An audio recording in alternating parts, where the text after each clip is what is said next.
maybe a song, maybe your favorite song from last year or a song that you just discovered recently.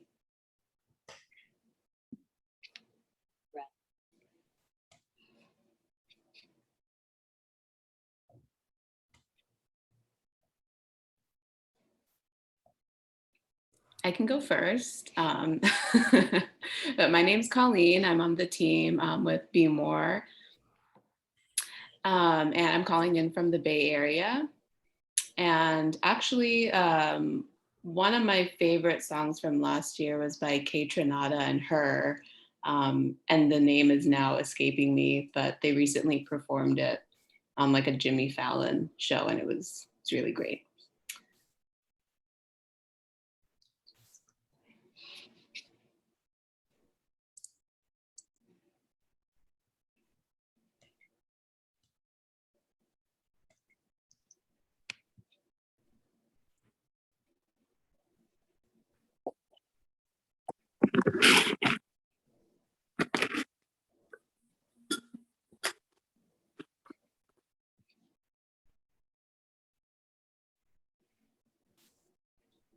Wonderful.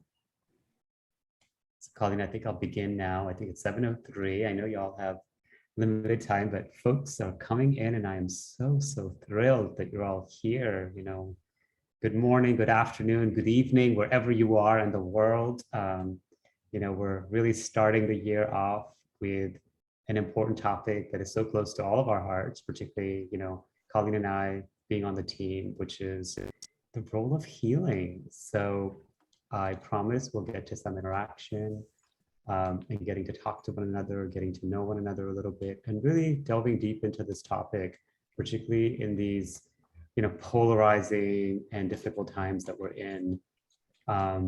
So as we begin, please do mute yourself. So like in case there's some background noise or echoes, but we will have opportunities for questions and insights from you all. So welcome. My name is Gupta. I'm a scientist, educator, and a lawyer, and also the founder of Be More with Anu.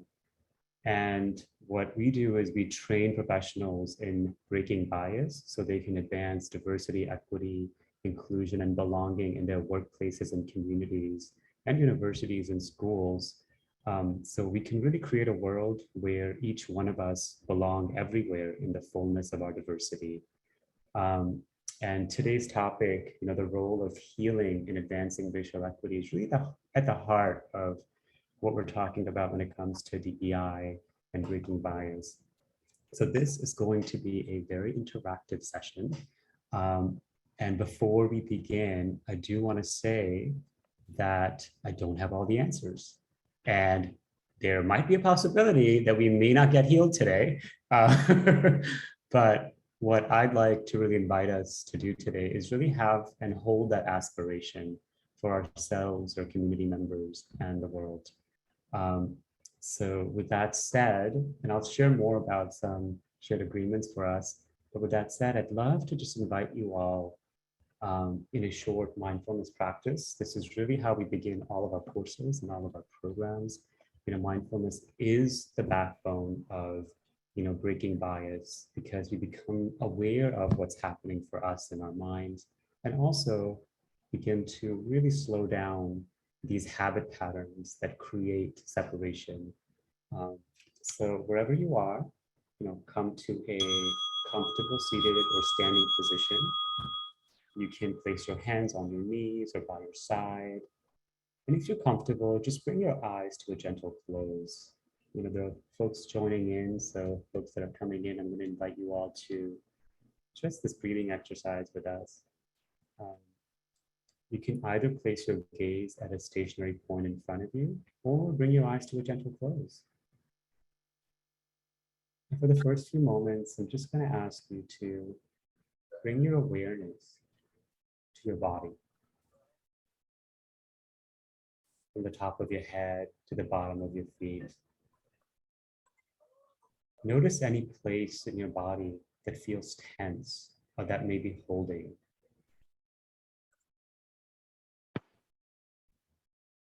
perhaps in your jaw, your shoulders, your chest, your hands. And just notice that. What are the sensations there? The tightness, the constriction. And see if you can invite a sense of openness and release there.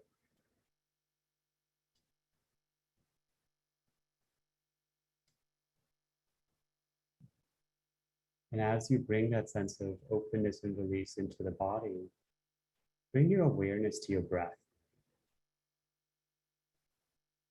Notice your inhales and exhales.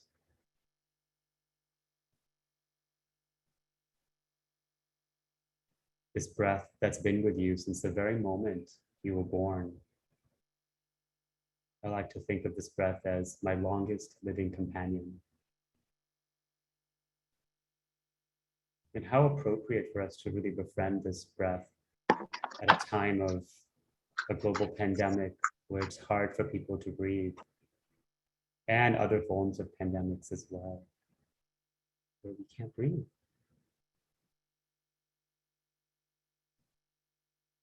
If the mind drifts away, that's okay. Notice what the mind is doing. Thinking, planning,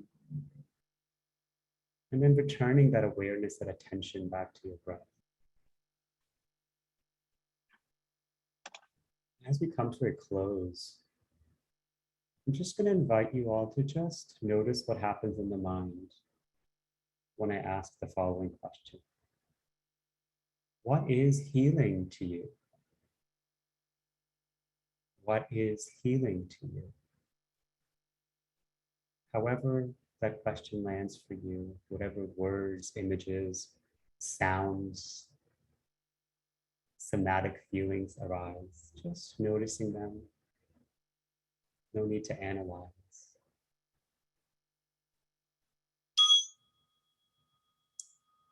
And then after your next exhale, you can bring your chin to your chest, stretching the back of your neck. And if your eyes were closed, you can open them and slowly come back to the room. So welcome, welcome, welcome, everyone. It's so great to see so many of you here. And thanks, folks, for introducing yourselves in the chat. I know it's already happening here. So as I said, mindfulness is really the backbone of breaking bias. And if you can just imagine learning to notice what's happening in the mind can really help us distance ourselves from the day-to-day decision making that we, make that could be biased in one way or another. So with that, I'm going to invite you once again. I've shared a little bit about myself, but to learn about all of you. Some of you have already begun to introduce yourself around your name and where you are, from Puerto Rico to Toronto to Pennsylvania to North Carolina. There's lots and lots of wonderful people here. St. Louis, Chicago. So please continue to introduce yourselves, your name and location. But one thing I'd love to also ask you all to share is what brought you here? What made, how did you take the radical step of signing up for this event? Why are you here? So I would love to just hear from some of you.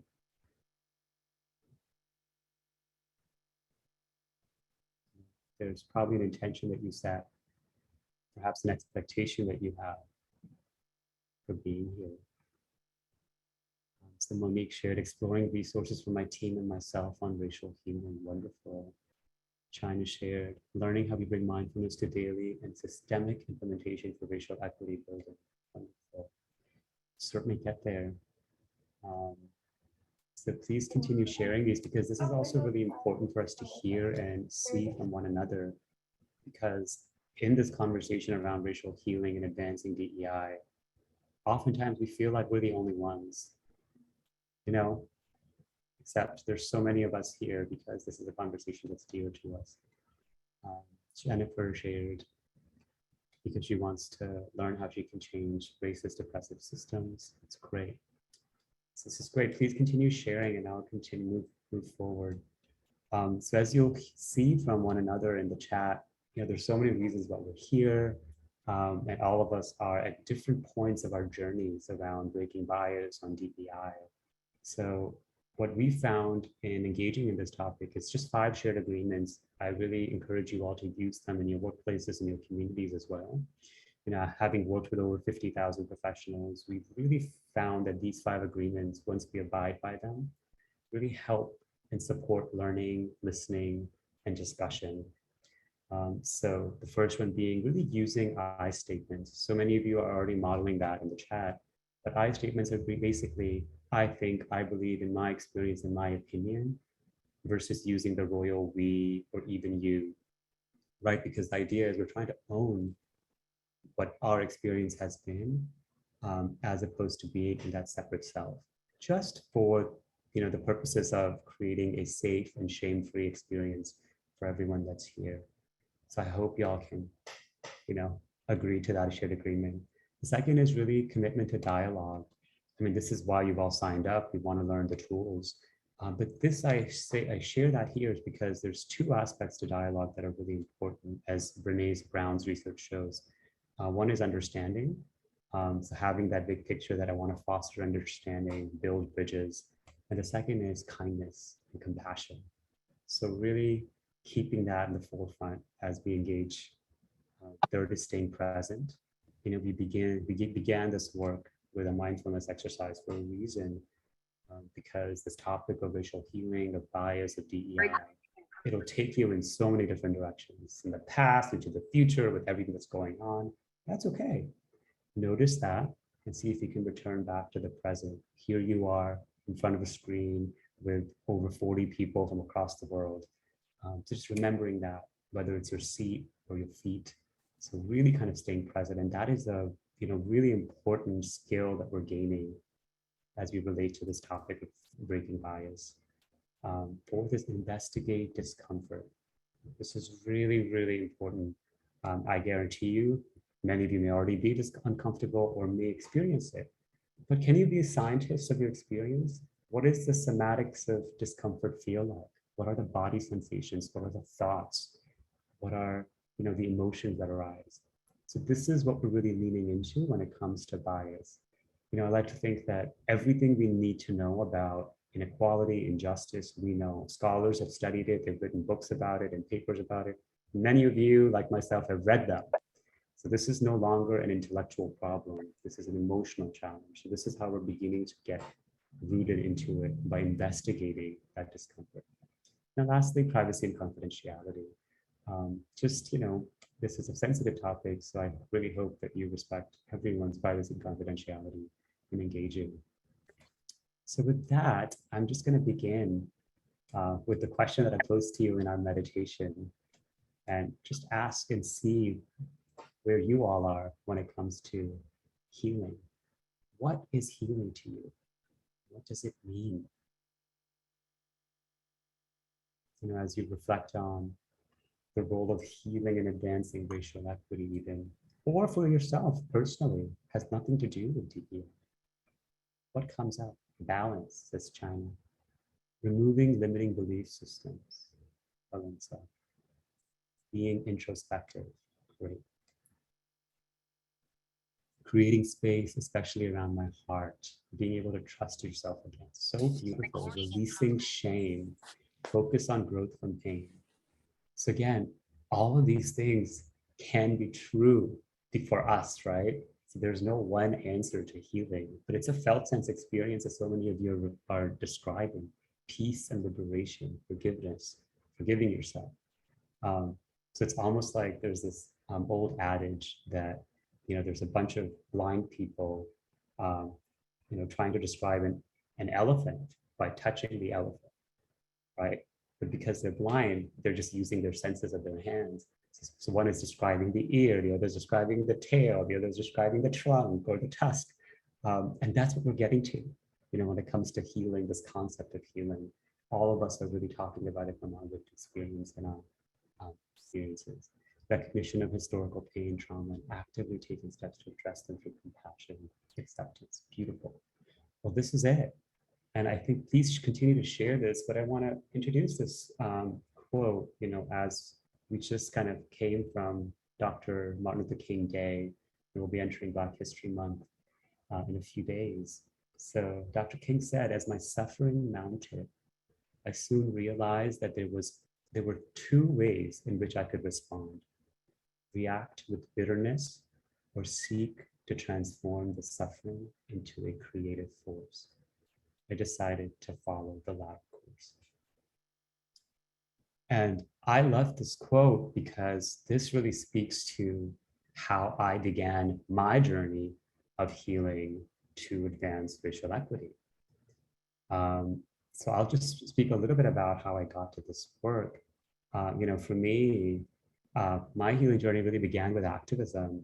As someone who was an immigrant to the United States, someone who's a person of color, who's LGBT, so many other intersectional identities. I first became aware of deep racial inequities in our country in college as a TFA, as a Teach for America recruiter. And that's when I saw that, oh my gosh, the deep inequities in education that I see were things that I experienced going to public schools in New York City. And that really fueled my fire. And that took me to law school, that took me to working in prisons, like really learning about mass incarceration and then healthcare disparities. And wherever I looked, there were such massive disparities, particularly based on race and the amount of melanin in a human being's skin. You all know about this. But for me, activism began as a way of screaming and yelling and activating other people to open their eyes to how many disparities there are and how unjust and hurtful that is to communities. But for me, I felt ineffective in doing that because on the one hand, these disparities continued and persisted. And on the other hand, I was failing financially, emotionally, socially, because it was exhausting. And that's just my journey. And I didn't feel better. So I kept on, writing and screaming and, going to protests. And the thing is, that is someone's role. It's not right or wrong. It just is. But for me, the reason why I was doing it in the back of my mind, I'm like, well, there's a better way. We need to get to the root cause of these challenges, which is unconscious bias, because there's so many good intentioned people that are still making decisions that harm many, many people.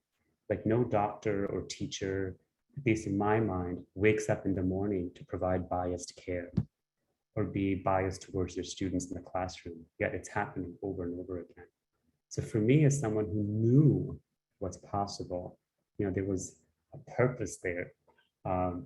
As I began my healing journey, which included a lot of the things like mindfulness meditation, loving kindness, somatic experiencing practices, and then also being in community that are hurt by systemic racism. I realized that my journey, my purpose, is not activism, though of course I'm activating people all the time, but it's really advocacy. Advocacy to show a way, a path for healing through education. So that's what's healing for me.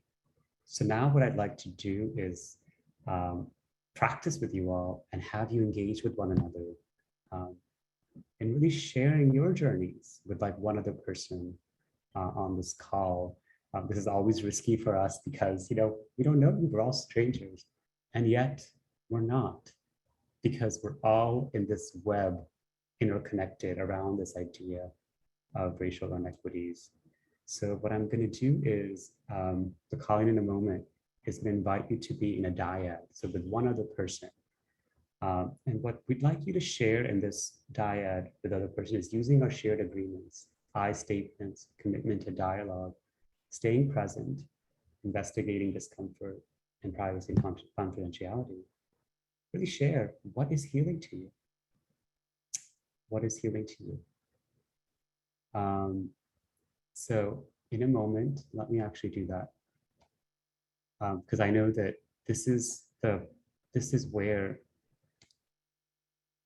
rubber meets the road. So 1 second.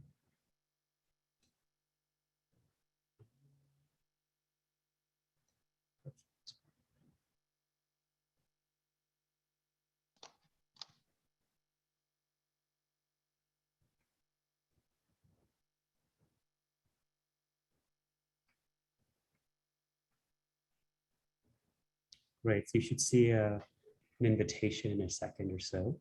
So just join the group and then we'll return in about 5 minutes. You'll get a notification that'll invite you back in.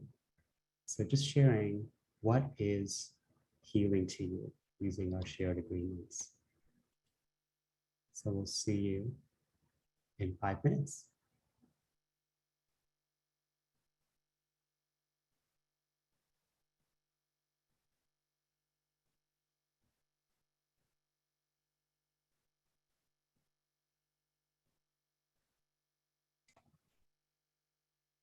In the chat, there's some really beautiful reflections that folks have shared. It's quite humbling to read people's experiences and also their openness and vulnerability around what healing means. A painful, oftentimes halting, sometimes successful attempt at becoming more mature and more empathetic, said Eric Backstrom. Such a beautiful reflection. Welcome back, folks. I know there are folks who are joining in, and while you were away, I was just reading through how some of you have described and defined healing for yourself. Recording in progress. It was just so beautiful and humbling. So I hope you had, I'd just love to hear more about how the conversations were. Let me share my screen. It's just a few minutes for us to really recap and, share in the chat. Or you can even raise your hand if you'd like to share what that experience was like talking to somebody, across the world who you may have known or not known, most likely not known before, but to have this really intimate and open conversation around what is healing to you. So just as you share, please do share, keep in mind our shared agreements. And I'd love to invite Miguel, if you'd like to share out loud or in the chat what that experience was like for you. Yeah, thank you so much. It was a really great conversation, dialogue that I had with someone who I do not know, and we have shared similarities, and I think the way we approach healing seemed very similar. And one thing I realized was I shared that my parents were undocumented, immigrated, and so was her mother, and so then kind of realizing that our history, our ancestry really kind of is extremely important to who we are and addressing healing. From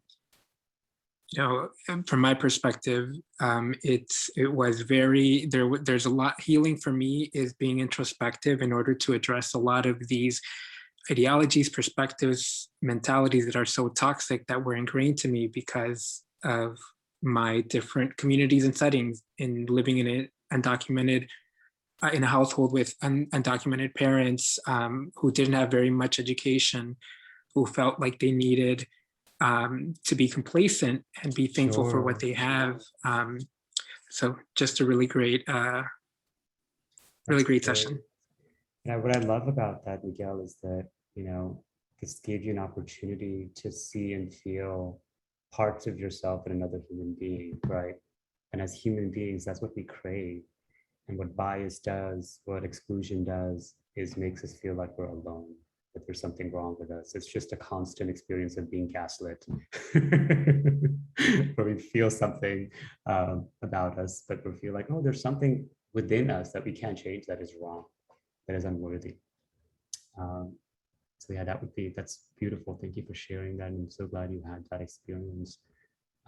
Anyone else, feel free to use the chat. I know someone shared that they ran out of time. I know that's why, these conversations require longer time, and that's our hope through our courses and programs, to really bring that time for transformation from within. Jennifer shared, healing to me is finding peace despite the pain. It is a letting go while validating, acknowledging, learning from those experiences. For me, it is about incorporating that pain and those experiences into my identity moving forward without allowing it to continue to hurt me or control me. It is liberation, not easy, but necessary. So beautiful. It's as if you like, really adapted what Dr. King said into your own learning. It's really beautiful. I know some of you have asked around sharing contact information. Unfortunately, because of privacy rules, we can't, but this is why we have these communities for us to really engage with one another. And of course, feel free to use the chat function to exchange information with one another. With that, Brian, I know that you wanted to share. I'd love to invite you here. Thank you. Yeah, I had a great conversation with Kamilah, I think that's how you pronounce her name. But we also, just jumped into the conversation, and she brought up this idea of like what it would mean to be pain-free and what role that plays in healing. And I told her that I'd never really even considered, being pain-free as an option and what that might look like if it's attainable. But, the process of healing to me was thinking about having, like a knife in your stomach where you can either leave it there or take it out and begin the process of healing, where they both, have pain associated with it, but the sort of end result is different. I love that. It's actually a really good segue, but something you said that is so profound. It's like a big aha moment, I hope for you, but as I was listening to you, is that for you, like the possibility of being pain-free wasn't even there, but it's something you just recognize. Oh, it's possible to be in a state of not being in pain, right? So for me, that's so important because as I think about it, we can create a world without racism. It's possible a world like that can exist, but we have to first believe it. In less than 15 years, we've connected the entire world with things like Facebook and Twitter and all these other technology things. We're now using commercial space travel to send people across the universe. It's possible because someone thought it and made it happen. So similarly around healing, we have to believe that it's possible for us, and exactly. And Eric, you say that it's very difficult for me to comprehend the idea of being pain-free. That's okay. You don't have to. This is why this is such an individualized journey. And it lands differently for you than it does for Brian, and then it lands for me or Lauren or Mehanda. So with that, I just want to invite you all to really thinking about how we've conceptualized this idea of healing and breaking bias in general. So for me, when it came to diversity, equity, and inclusion work, this is not what I set out to do. I was a lawyer. I was working on issues of anti-discrimination in the courtroom with judges and with prosecutors. And I quickly realized that we can fix all the policies out there, around all of these things, but there's still human actors who are making day-to-day decisions that are informed by what's known as unconscious bias that create inequities. So what we really need isn't just transformation in policies and practices, but also in the transformation of our hearts and minds to really cleanse ourselves of these unconscious biases. And what I learned, I haven't done the research on it, this requires a 3-stage process, which is learn, develop, repel. So learn is intellectual or left brain. We need to know why things are the way they are, which many of us already have. But then we need to develop the skills to actually enact on what we've learned. So I can explain to you how to ride a bike, but we can't really ride a bike. I can't really ride a bike until I get on a bike and start pedaling, right? And then that's what propels action, transformation. So each of these stages is really connected to specific competencies that social scientists have really defined and we can now measure. So for me, that's the promise of the breaking bias or this Be More journey. And it's really things like starting with awareness and comprehension. That is the bedrock, but then moving into optimism, curiosity, right? So even some of you, so I can't imagine a pain-free world or pain-free state for myself, but I can be curious about it, right, Eric? Really like being like, oh yeah, like it could be possible. Like it's not a shutdown. And these kind of 4 competencies really build the foundation for the next 4, which is skillful communication, well-being, collective identity, which is being able to feel connected to folks different from you, and then empathy and compassion. And then these competencies together help us take action. Empowerment, feeling empowered to take action, and social cohesion, which is different from collective identity because it's about holding hands, being able to collaborate with people across difference. So for us, it's really about having folks get on this journey of being more, of breaking bias. And being on this journey is healing. It's healing because, where our mind goes, our energy flows. It keeps our minds towards that possibility that Brian imagined, or the possibility that you've all imagined around what's possible for you, for your families, for your communities, and for our country. So Shelley shared listening and acknowledging where each other's space is at present. So that's great. I'm so glad you were here, Shelley, and you enjoyed it. So with that, I'm just gonna give a few minutes. So I just wanted to see if there's any questions that you have or insights.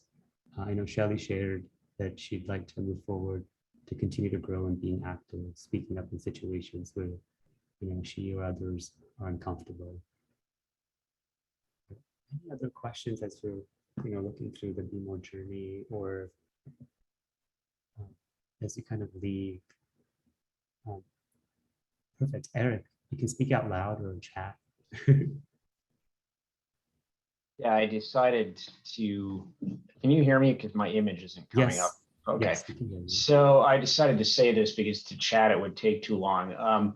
I think that another side of what you were referencing with respect to people who are, I'm really paraphrasing what you said, but are sort of coming from unintentional areas where they're causing damage. There are also plenty of people causing very intentional harm, and that's name a politician that you don't like. And so that's one of the reasons why I'm constantly trying to recenter things in what I can do today to help an individual human being in my orbit, because I'm very different from you. I'm not an activist. It's just not my personality. And so I need to find other ways to try to affect policy. I write letters for what it's worth, both within my own institution and to politicians. And then I just, I attend sessions like this to learn something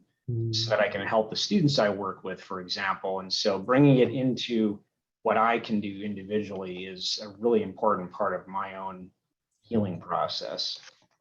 That's awesome. Thank you for sharing that. And that's the invitation for all of us to find what works for us, what our purpose is, and what role we will play in creation of that beloved community that we all crave, where we can belong everywhere.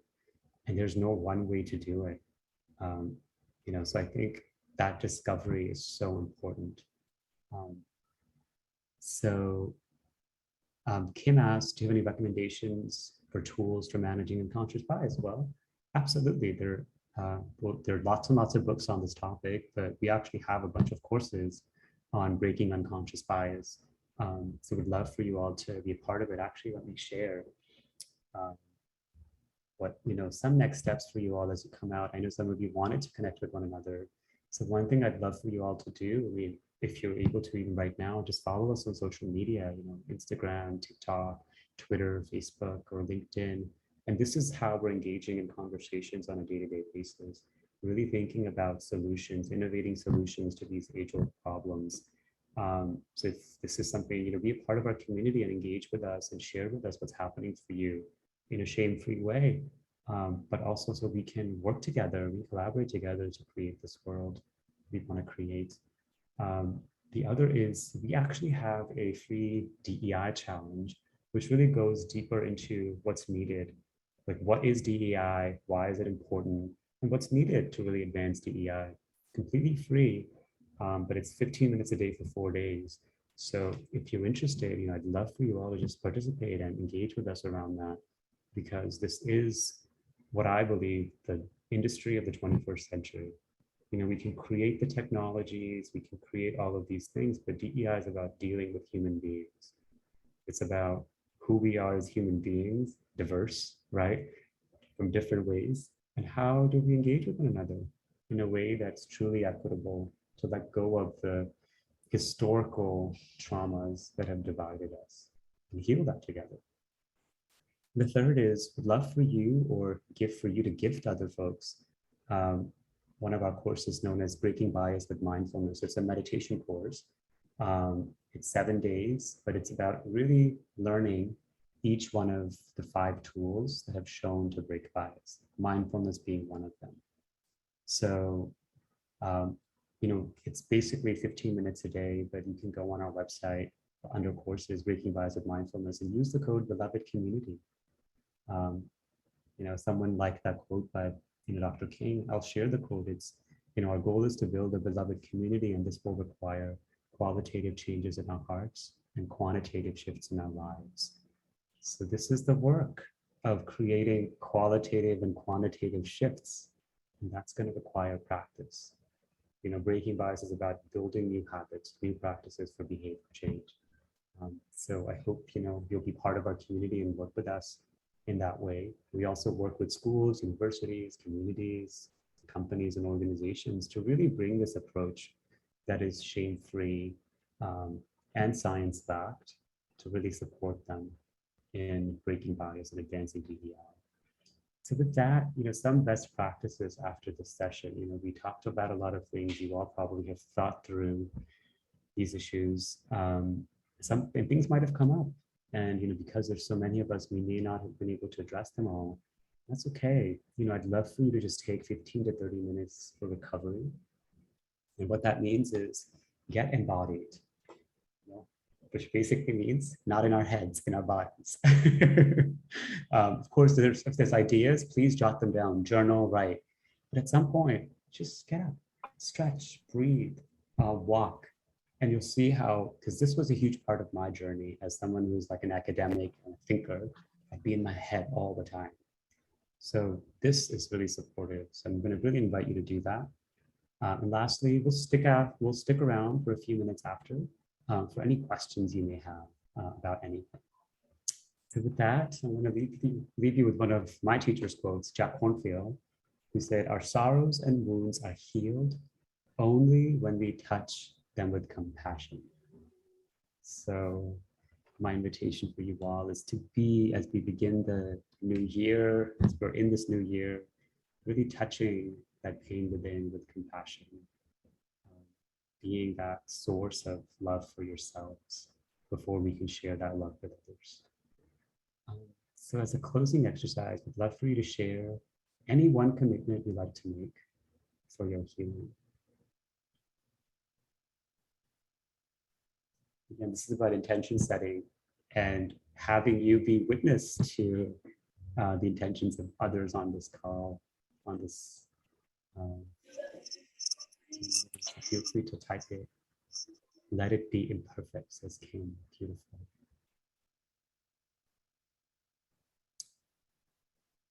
Perfect. Mary's gonna pass our links to the DEI Council. That's wonderful. Eat bread today.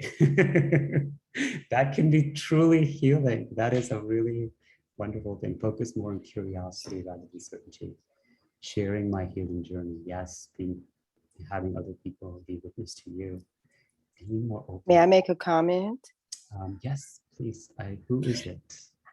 Hi, my name is Gloria Hairston, and I would just like to thank you so much for this session. And I would like to invite everyone, whenever you start a stressful meeting, go through those techniques that you provided for us in the beginning, because after I got through with the breathing, and I do that a lot, after I got through with your breathing exercise, I was able to shut everything else off and focus on you. And thank you so much. I'm so grateful for that. I will share that with my Chamber of Commerce and my staff. Thank you.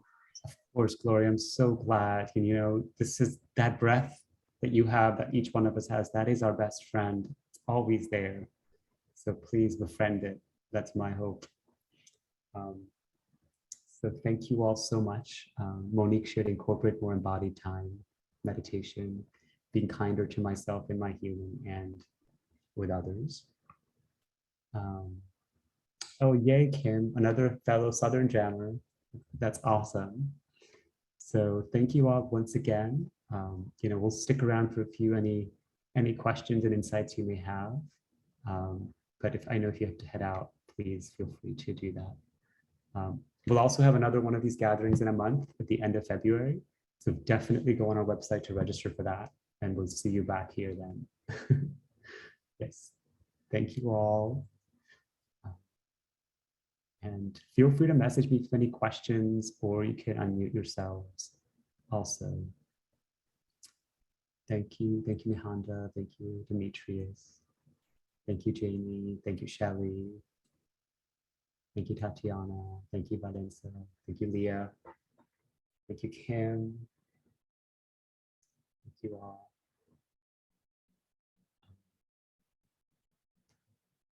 Thank you, Laura, for coming. Thank you, Rosa. Thank you, Belinda. Wonderful. Thank you, Monique. Thank you, China. Yes, the code for the mindfulness course is Beloved Community. Thank you. It's not working on the website. I just wanted to personally say thank you again. You were highly recommended by a good friend that we have in common, Dwayne Proctor. Oh, wow. Yes.